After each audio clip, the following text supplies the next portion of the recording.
My mother insisted that I shouldn't celebrate the day my twin daughters turned 5 because, according to her, twin birthdays bring bad luck, and it would be better to have 2 separate parties on different days so the family wouldn't get confused.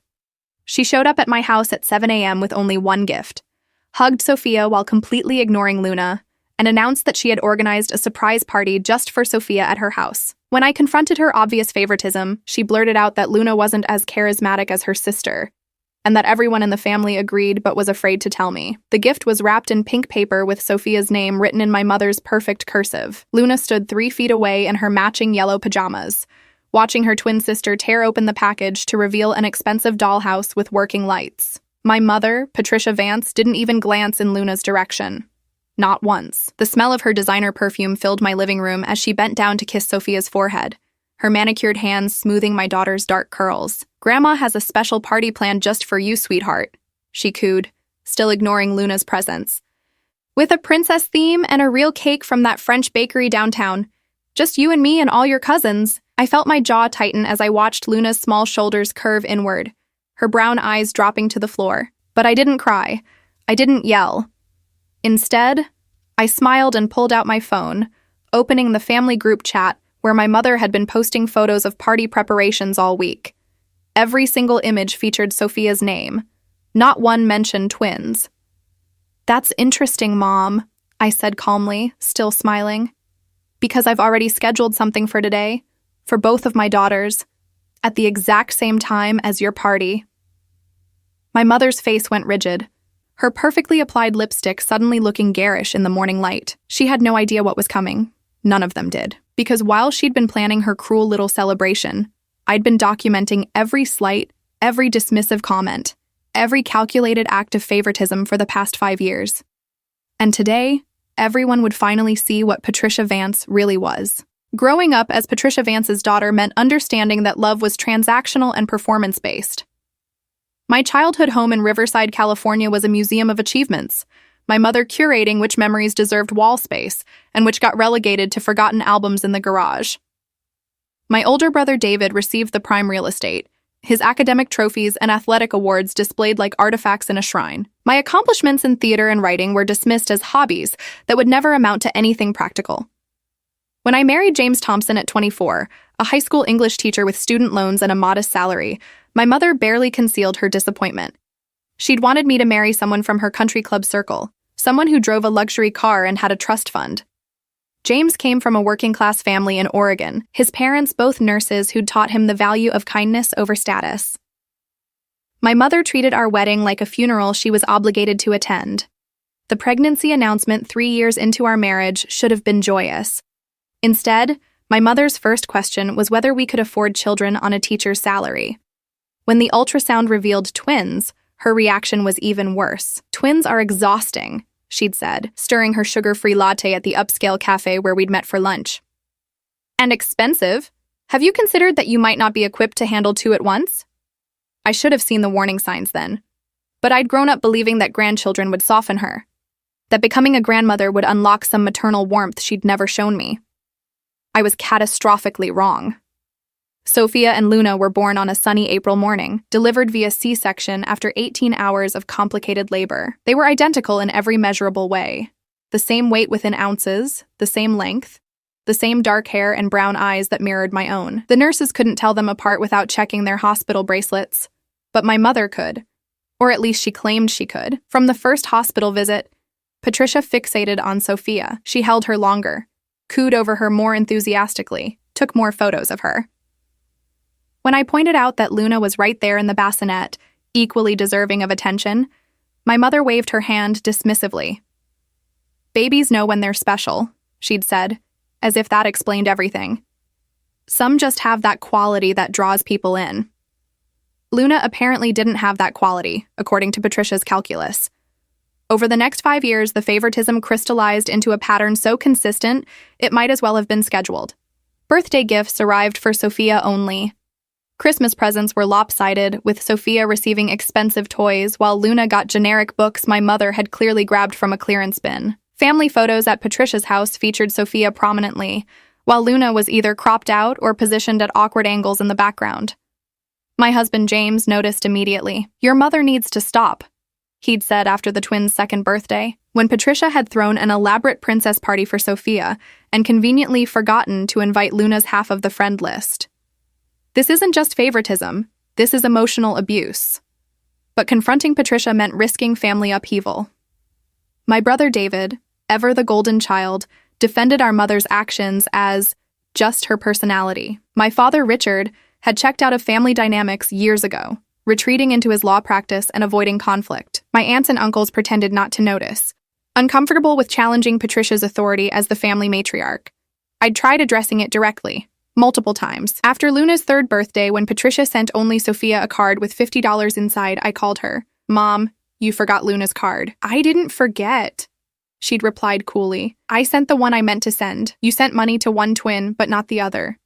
They're 3 years old. They don't understand why Grandma treats them differently. Maybe Luna needs to develop more personality," Patricia had said, her voice dripping with disdain. "Sophia is engaging. She makes eye contact. She's charming. Luna is just there." That conversation had ended with me hanging up, shaking with anger and helplessness. James had held me that night while I cried, promising we'd figure out a way to protect our daughters from my mother's toxicity. But Patricia was skilled at maintaining appearances in public, saving her cruelty for private moments when there were no witnesses. The extended family operated on a don't rock the boat philosophy that enabled Patricia's behavior. My cousin Jennifer, who'd also experienced our mother's conditional love during childhood visits, pulled me aside at last year's Thanksgiving. "Your mom does the same thing my mother did to me and my sister," she'd whispered. "She picks a favorite and destroys the other one's self-esteem. You need to cut her off before Luna internalizes this." But cutting off your mother isn't simple, especially when she's woven into every family gathering, every holiday tradition, every significant event. Patricia had money, influence, and a talent for playing the victim when challenged. She'd successfully painted me as the oversensitive daughter who couldn't take a joke, who read too much into innocent grandmother behavior. Everything changed 3 months before the twins' 5th birthday. I was scrolling through Facebook late one night when I discovered a private message thread. My cousin Sarah had accidentally added me to a conversation with several family members where they were discussing Luna. The messages were devastating. Patricia had been telling people that Luna had developmental delays that James and I were in denial about. She'd claimed Luna barely spoke, couldn't follow simple instructions, and showed signs of intellectual disability. She'd positioned herself as the concerned grandmother, trying to get her stubborn daughter to seek help for her clearly struggling grandchild. None of it was true. Luna was a bright, articulate 5-year-old who read at a first-grade level and had just been accepted into the gifted program at her preschool. She was quieter than Sophia, more observant and introspective, but there was nothing wrong with her development. Patricia had invented an entire narrative to justify her favoritism, to make it seem like she was responding to Luna's limitations rather than creating them. I sat in the darkness of my bedroom, James sleeping beside me, and read through months of messages. My mother had poisoned nearly every family relationship, spreading lies that explained why she never included Luna in activities, why she didn't display Luna's artwork, why she only talked about Sophia's achievements. She'd convinced my aunts, uncles, and cousins that Luna needed special accommodation and that celebrating both twins equally would only highlight Luna's deficits. The betrayal cut deeper than any previous slight. This wasn't just favoritism. This was calculated character assassination of a 4-year-old child. My mother had spent years constructing a false reality where her cruelty was actually compassion, where ignoring Luna was protecting her from comparison with her more capable sister. That night, I started planning. Not a confrontation, not a family meeting, but something that would expose Patricia's lies to everyone simultaneously. Something she couldn't deny or spin. I began documenting everything, screenshotting the Facebook messages, recording conversations when she visited, saving every text message that revealed her true feelings about Luna. I also started scheduling activities specifically designed to showcase Luna's actual abilities. I enrolled both twins in an art class where the instructor, a former elementary school teacher, kept detailed notes on each child's progress. I had them both evaluated by a developmental pediatrician who provided written assessments confirming both girls were developing typically, with Luna actually testing slightly ahead of Sophia in reading comprehension. I collected artwork Luna created, videos of her singing, recordings of her reading stories aloud. I documented every school conference where her teachers praised her creativity and emotional intelligence. I built a comprehensive file that proved beyond any doubt that Luna was exactly what she appeared to be. A normal, healthy, intelligent 5-year-old whose only problem was having a grandmother who'd decided she wasn't worth loving. The evidence gathering took months, but I was patient. I'd spent 32 years watching my mother manipulate family narratives. I knew she was skilled at twisting situations to maintain her position as the misunderstood matriarch. This time, there would be no ambiguity. No room for interpretation. The truth would be so obvious that even my conflict-avoidant relatives couldn't pretend not to see it. James supported my plan completely once I explained the full scope of Patricia's lies. She's been telling people Luna is disabled. His face had gone white with rage. She's been making up developmental problems. For over a year, I confirmed, showing him the messages. And everyone believed her because they wanted to believe her. It explained away the favoritism. It made them feel less guilty about participating in it. The week before the twins' 5th birthday, Patricia had called to finalize details for Sophia's solo party. "I've invited your brother and his kids, your Aunt Margaret, and the Johnsons from the club," she'd said, listing names like she was reading from a formal guest list. "We'll do the princess theme with the good caterer, not that chain restaurant pizza place you usually use." "What about Luna?" I'd asked, keeping my voice neutral. "Luna can stay with James," Patricia replied without hesitation. "Or maybe have a quiet day at home. Large parties overwhelm her anyway, don't they?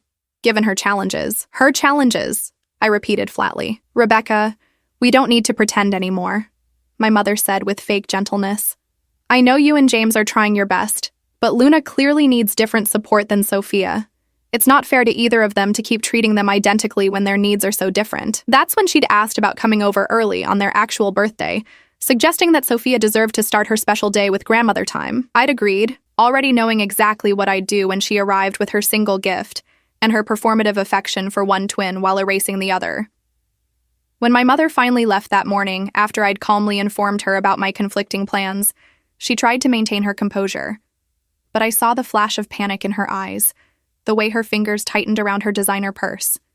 She kissed Sophia goodbye, walked past Luna without a word, and left my house with her spine rigid. The moment her Mercedes pulled out of my driveway, I called the party venue I'd secretly booked 3 weeks earlier. "This is Rebecca Thompson. I'm confirming for this afternoon at 2 o'clock. Full princess theme for both birthday girls, Sophia and Luna Thompson.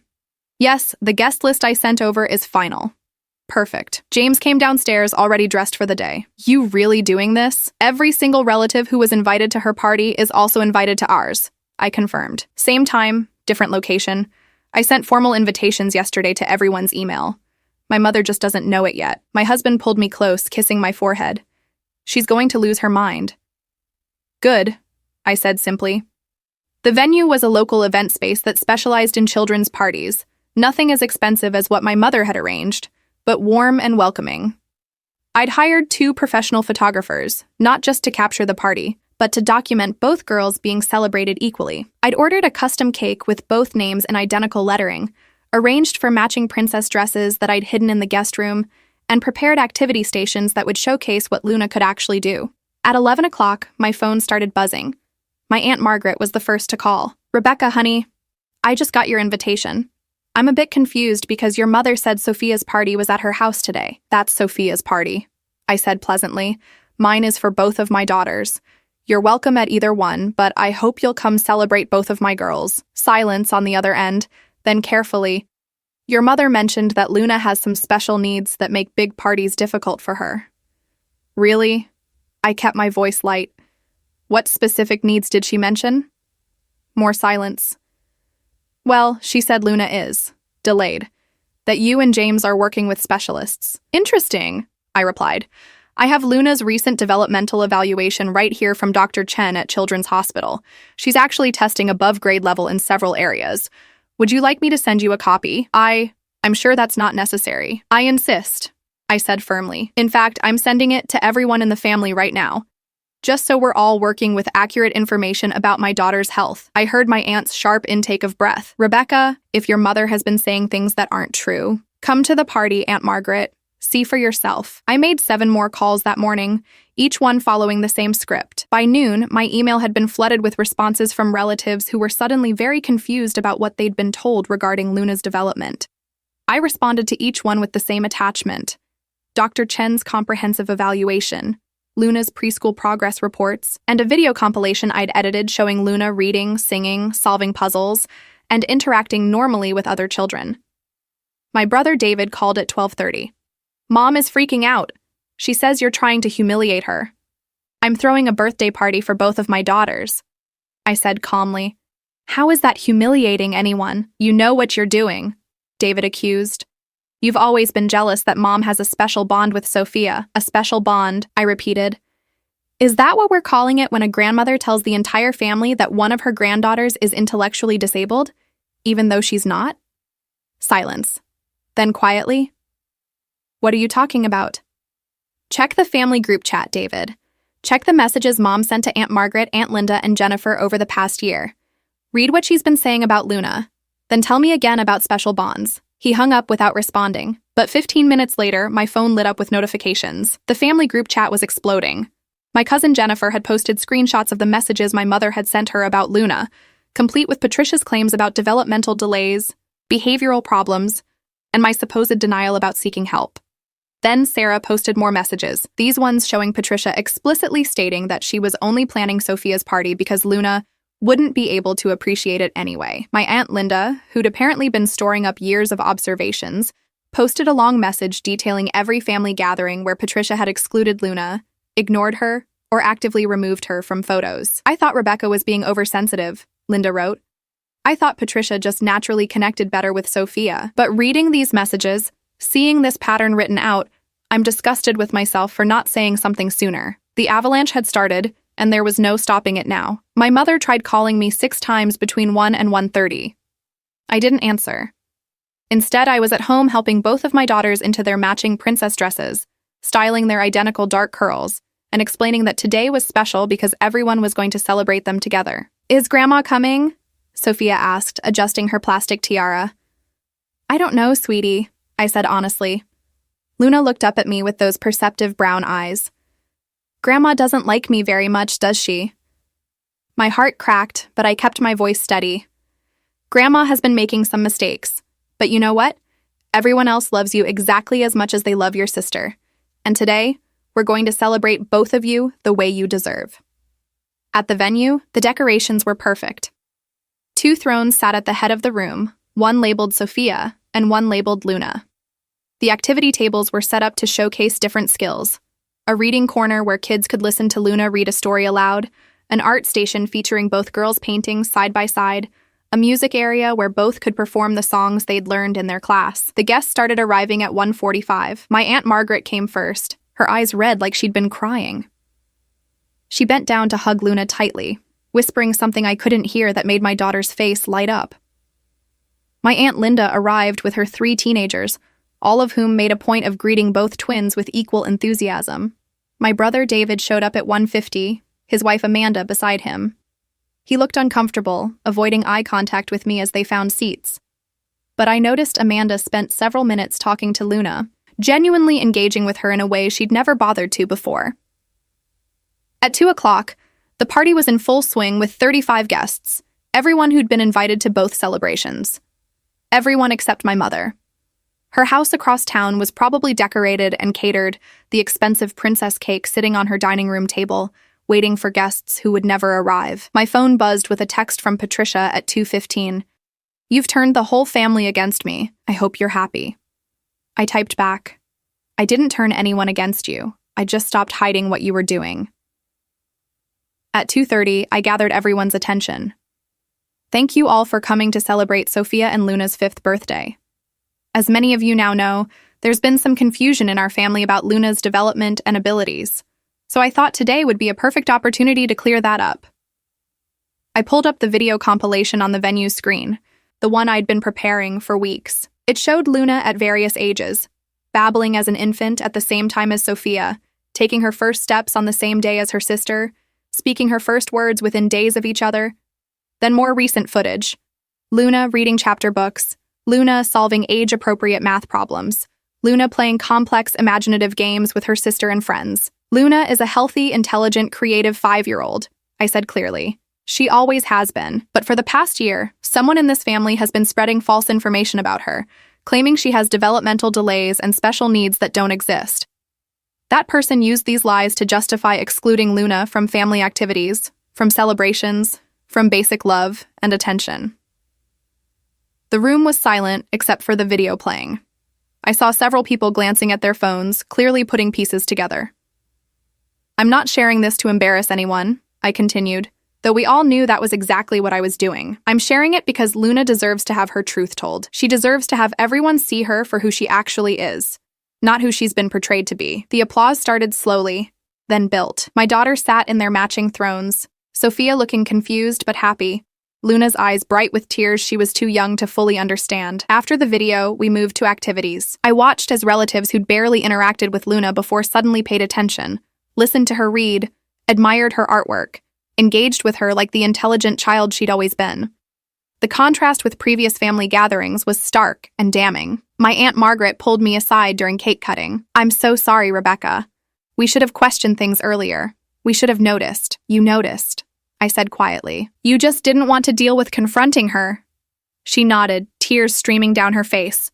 "You're right, and that makes us complicit." The party lasted until 5 o'clock.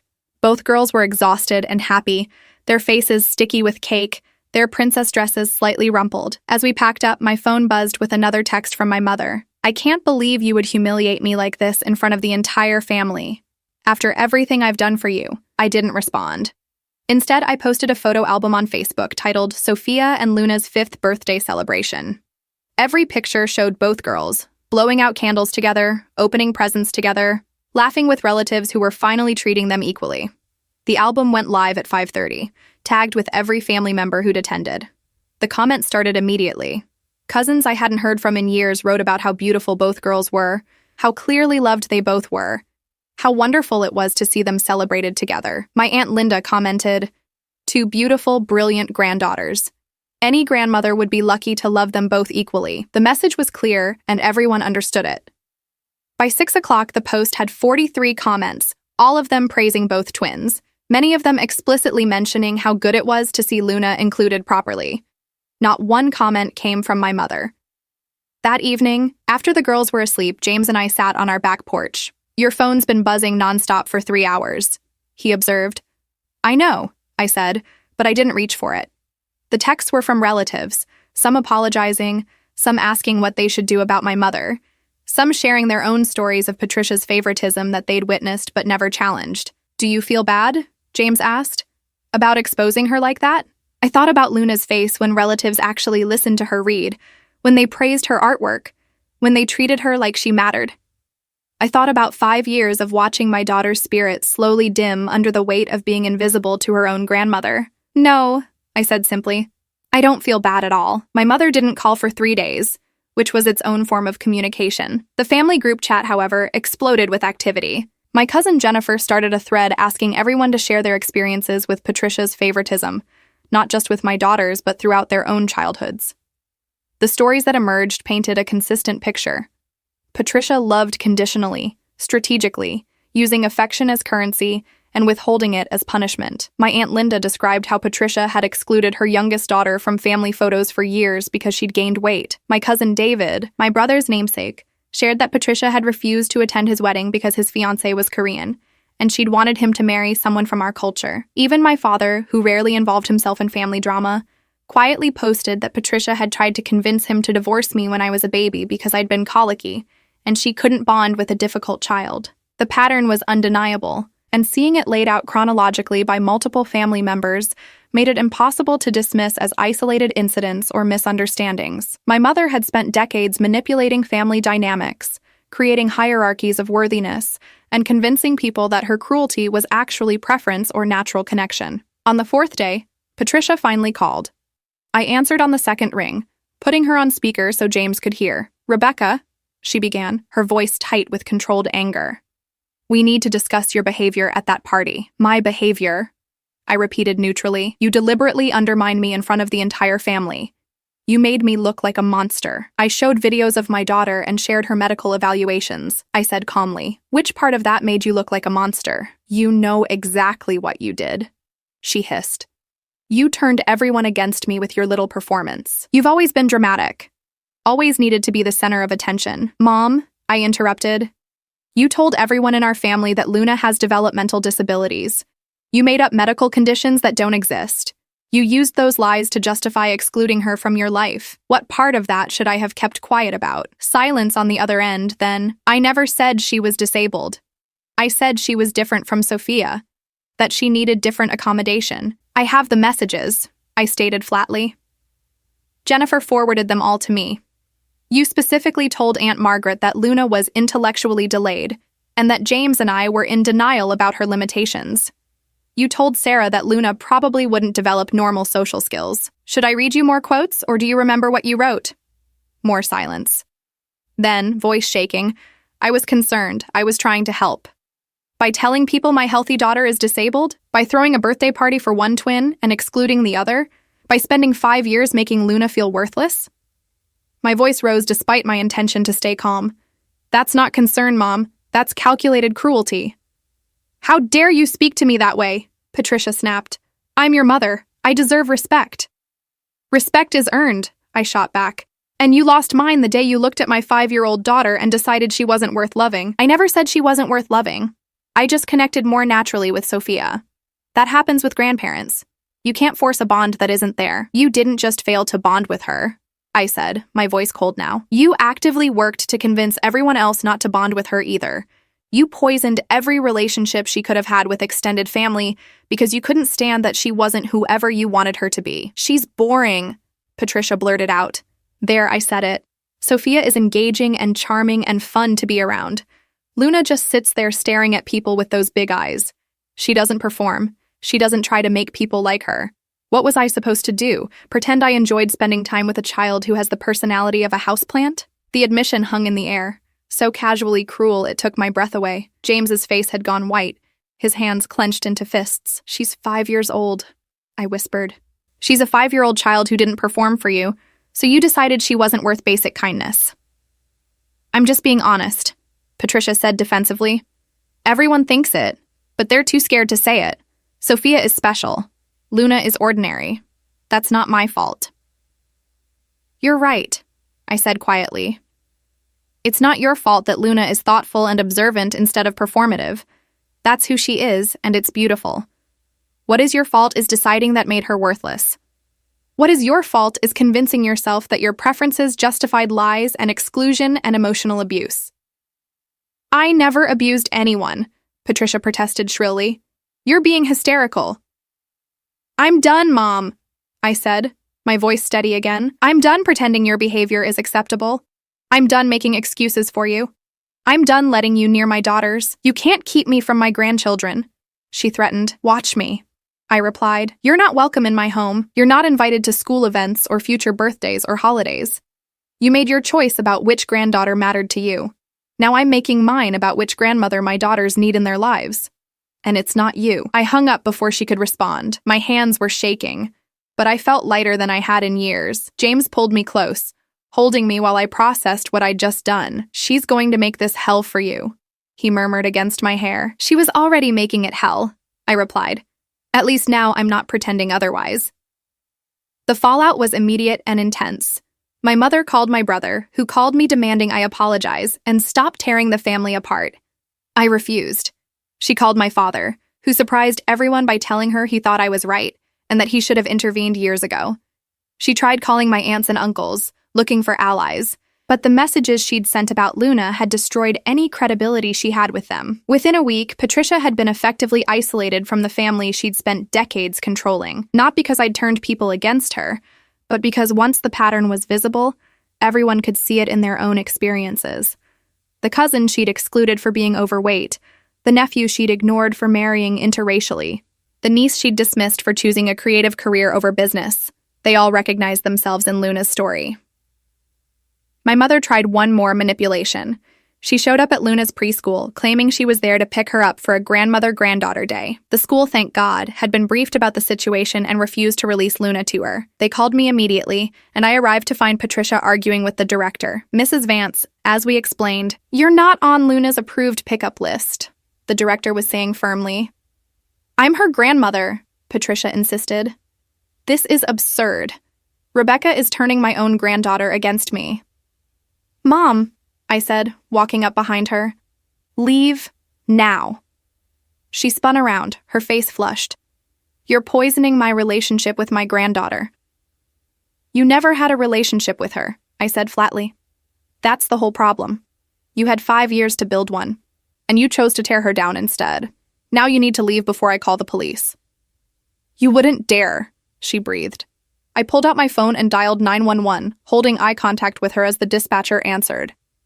Yes, I need to report someone attempting to take my daughter from her preschool without authorization. Patricia's face went white. She turned and walked to her Mercedes without another word, speeding out of the parking lot before the police could arrive. The director looked shaken but impressed. That took courage, she said quietly. That took being done, I corrected.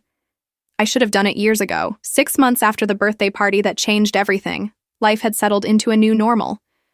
My daughters were thriving, both of them more confident without the constant undercurrent of comparison and favoritism.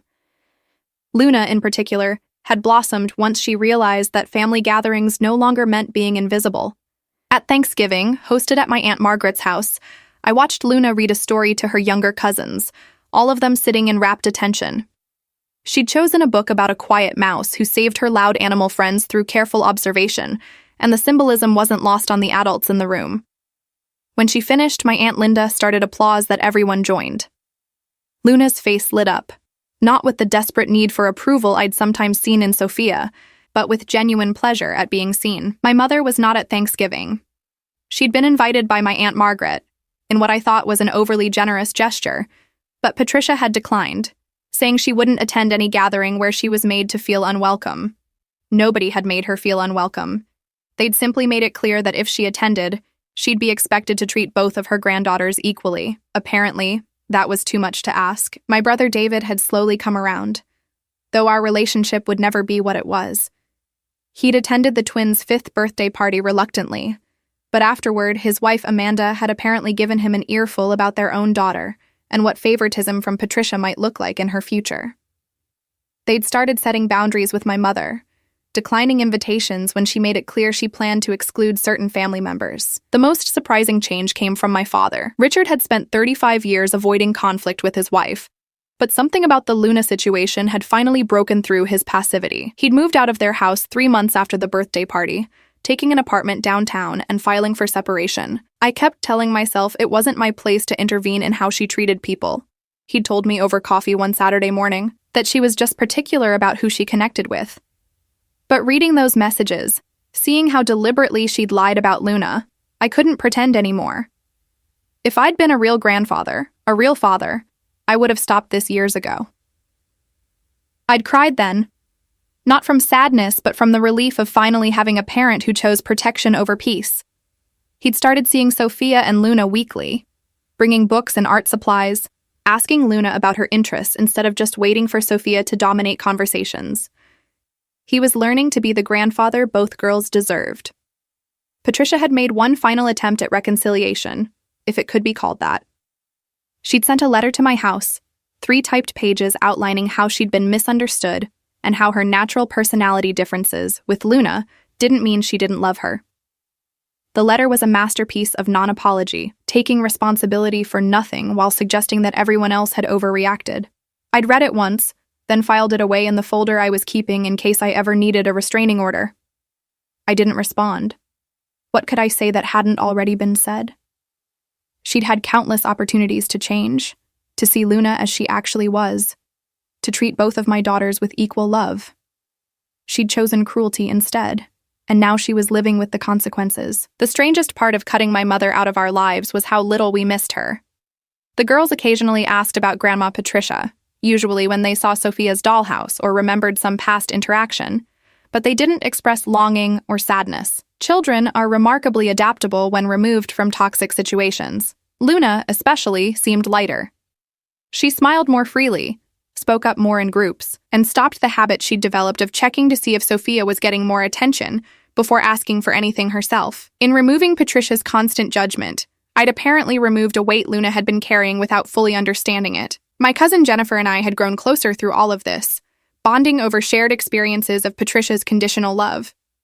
She'd started therapy to work through her own childhood trauma, and she'd encouraged me to do the same. I'd resisted initially, thinking that I'd already dealt with my mother issues by establishing boundaries.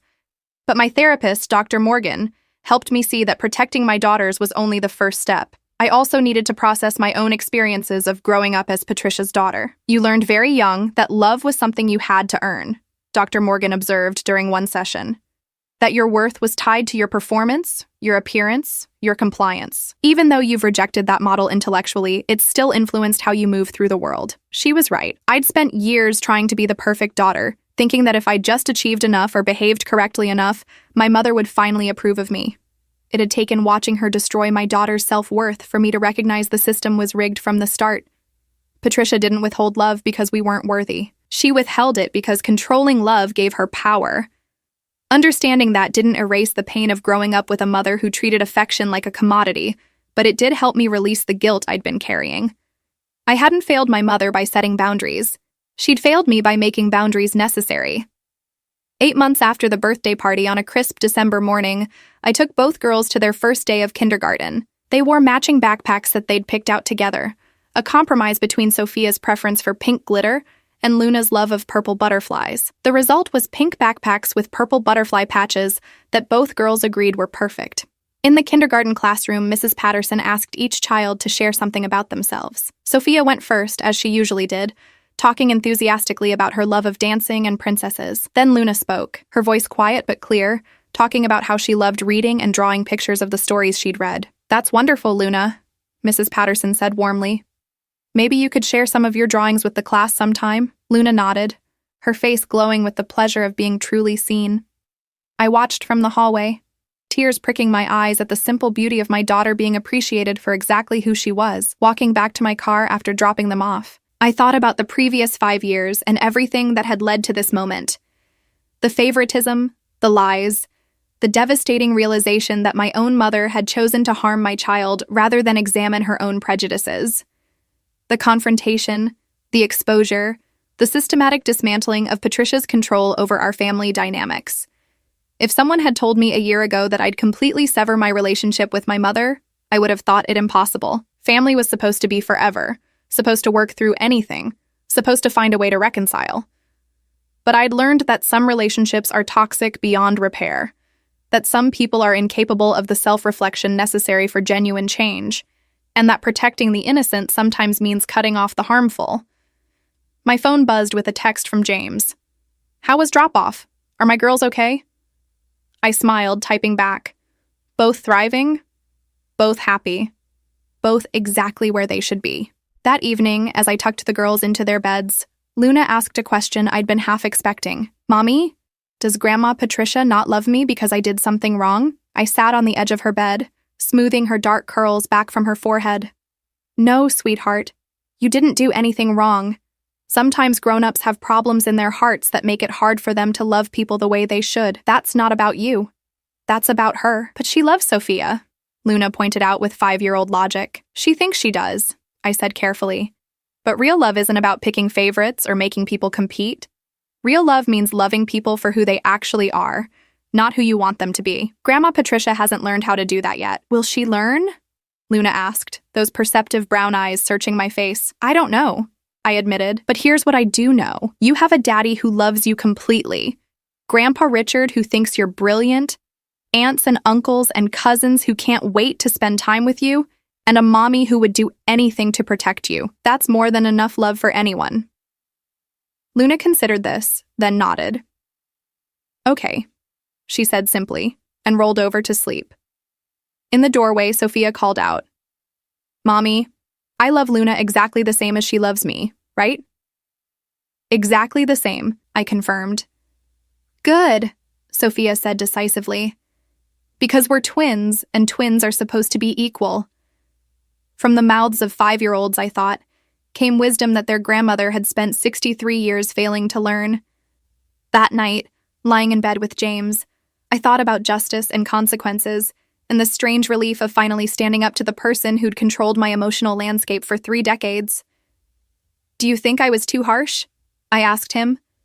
"You were protecting our daughters," he said simply. "That's not harsh. That's what parents are supposed to do." "She's going to die lonely," I observed, thinking of my mother in her large house with her designer furniture and her carefully curated life that was slowly emptying of people who mattered. "She chose that," James reminded me. every time she had the opportunity to choose differently, to love without conditions, to see people for who they actually were. She chose her own comfort instead. Those consequences are hers to bear, not yours. He was right. But that didn't make it simple. You don't stop loving your mother just because she's incapable of loving you properly. You just learn to love her from a distance that keeps you safe and to grieve the relationship you deserved, but never had. 1 year after the birthday party that exposed everything, I stood in my kitchen preparing for Sophia and Luna's 6th birthday celebration. This time there was no drama, no competing parties, no question about who would be invited or celebrated. Just a simple backyard gathering with family who'd learned to treat both girls with equal love, friends from school who didn't know about the previous year's complications, and 2 6-year-olds who were excited about the bounce house we'd rented. My phone rang at 7 in the morning. Patricia's number. I stared at it for 3 rings before answering, curious what she wanted after months of silence. "Rebecca?" she said, her voice smaller than I'd ever heard it. "I'm calling to wish the girls happy birthday." "Thank you," I said neutrally. "I'll tell them you called." Could I speak to them?" she asked hesitantly. Every protective instinct I had screamed no. But I thought about Luna asking if her grandmother would ever learn to love her properly. Maybe she deserved the chance to find out, on her own terms, when she was old enough to protect herself from disappointment. "They're not awake yet," I said. "But I'll ask them if they want to call you back later. If they do, they will. If they don't, you need to respect that." "Of course," Patricia said quickly. "Of course. And Rebecca, I've been in therapy. My therapist says I have issues with control and conditional love stemming from my own childhood. I'm working on it." "That's good," I said, meaning it. "I hope it helps you. Do you think?" She trailed off, then tried again. "Do you think someday I might be able to see them again? At a family gathering, maybe? With supervision?" I thought about it carefully. "Maybe," I said finally. "But it would have to be on their terms, not yours. You'd have to prove over a long period of time that you've actually changed, that you can treat both of them with equal respect and love. And if you ever make either of them feel less than, you're done. Permanently. No second chances." "I understand," she whispered. "I mean it, Mom," I said firmly. "You get one chance to demonstrate you've learned to be the grandmother they deserve. If you waste it by playing favorites or making excuses or treating Luna as less than Sophia in any way, you'll never get another opportunity. Their emotional safety is more important than your relationship with them." "I know," Patricia said. And for the first time in my life, she sounded genuinely humble. "I destroyed something precious because I couldn't see past my own preferences. I'm trying to learn better." "Then keep trying," I said. "And maybe someday, if you've actually changed, we can revisit this conversation." After I hung up, James came downstairs. "Was that your mother?" "Yeah," I confirmed. "She's in therapy, apparently. Says she's working on her issues. Do you believe her?" he asked. I shrugged. "I don't know, but I'm not going to find out by giving her access to our daughters before she's proven she's changed. If she's serious about the work, it'll show over time. If she's not, we'll know that too." The birthday party was perfect in its simplicity. Both girls wore matching rainbow dresses they'd chosen together. Both got to pick activities for the party. Both had friends from their separate but equal social circles. When we sang Happy Birthday, there was one cake with both names on it, and everyone sang with equal enthusiasm for both girls. My father arrived with thoughtfully chosen gifts for each granddaughter, books he'd selected based on their individual interests. My brother came with his family, and I watched as his daughter played equally with both twins, instead of following Sophia around exclusively as she'd done at previous gatherings. My aunts and uncles treated both girls like the treasures they were.